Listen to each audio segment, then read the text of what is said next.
Pero sir, yun pong mga system na ginagamit o MYPS man yan or PCMA, gaano na po ba katagal yan ginagamit ng DPWH? And for the longest time, hindi po nakikita na baka may mga naipapasa na maling coordinates? Mukhang ganun nga po. Kasi ang pagkakaalam ko, at least ang PCMA, ano po yan, no? Previous administration pa po yan.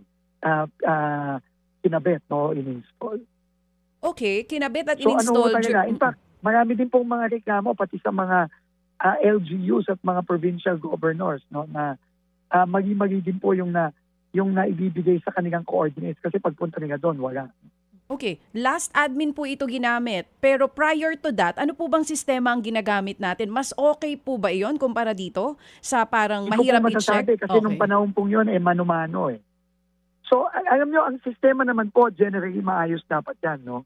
Pero yun nga, kapag ang paggamit o pagpasok ng datos, mali o sinasadyang minamali, yun nga po ang tawag dyan, garbage in, garbage out.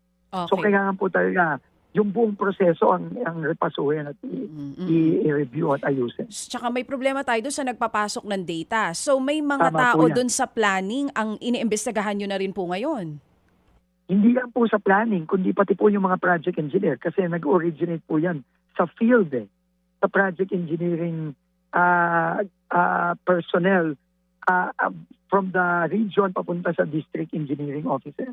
Masakit po sa ulo ito lalo. So hindi lang Masakit po talaga, napakarami po niyan. hindi lang sa main office. Libo-libo pong mga project engineer ang meron ng ang DPWH. Kaya ano po ito? Oo. Masalimuot pong pagre-revalida ito. Ano ang tanong diyan Sec, ano motive? Opo. Ano ang motive kung sabi nga po ninyo ayaw niyo humusga ngayon pa lamang kung sinadya o hindi kasi iniimbestigahan. Kung sinasadya ito, ano ba motive kung sakali? Klaro naman po siguro kung anong motibo, Manong Ted, no? Para itago kung ano mga ginawa nilang mali. No? Yun na naman ang posibleng motive nun. Kung may motive man po, I don't think gagayo na tayo dun sa motibong yun. Kasi, kung sinadya, no? Kung sinadya. Kasi pwede kasing ang dating naging ghost project kasi doon sa coordinates wala naman talagang proyekto Posible doon. po yan. Okay. Oo. Pero mayroon po tayong nakitang ganon, no? Na halimbawa po, no, flood control. Alam niyo na ang ilog, mahaba, no? Itong coordinates na to wala. Pero kung titignan mo, a few hundred meters away meron.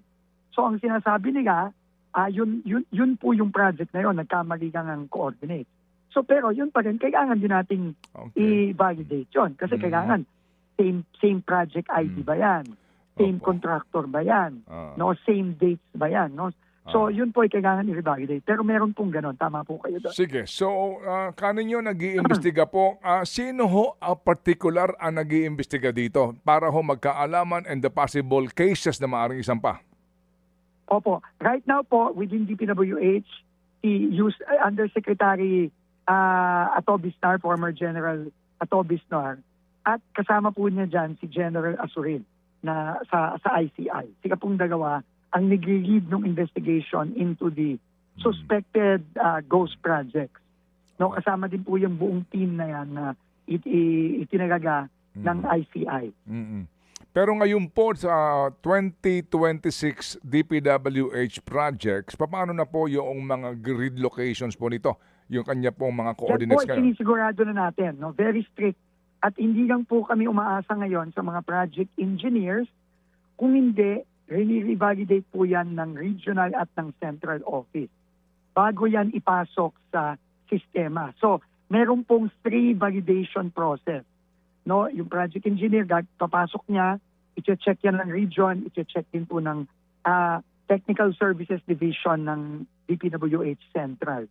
At hindi lang yun, Manong Ted, ngayon po, alam niyo naman po, kami po ay gumagda ng Memorandum of Cooperation with various groups, no? Kasama po ang CBCP, ang Mayors for Good Governance, at ang mga civil society groups led by TAPAT, no? So yan po, in fact, nagmi-meeting na po kami since last year pa at ngayon na napasa na ang budget para nga po coordinated po lahat ang pagmamonitor, pati po yung ating mga civil society groups, mga LGUs, pati na rin po ang simbahan, kasama po sa pagmomonitor at pagbabalidate ng tamang mga lokasyon ng mga proyekto. Mga kapatid, brothers and sisters, saan ka pa? Dito na tayo sa totoo. Dito na tayo sa True FM. Mga kapatid, mag-subscribe and follow po kayo sa social media accounts ng True Network PH. Yan po kami. Hanapin nyo lang True Network PH, Facebook, Instagram, YouTube, TikTok, and podcast. Mapa-Apple or Spotify man yan, mahahanap nyo kami. Lahat ng mga napapanood at napapakinggan nyo po sa programa, nasa social media accounts namin yan. So, paano mga kapatid? See you sa social media!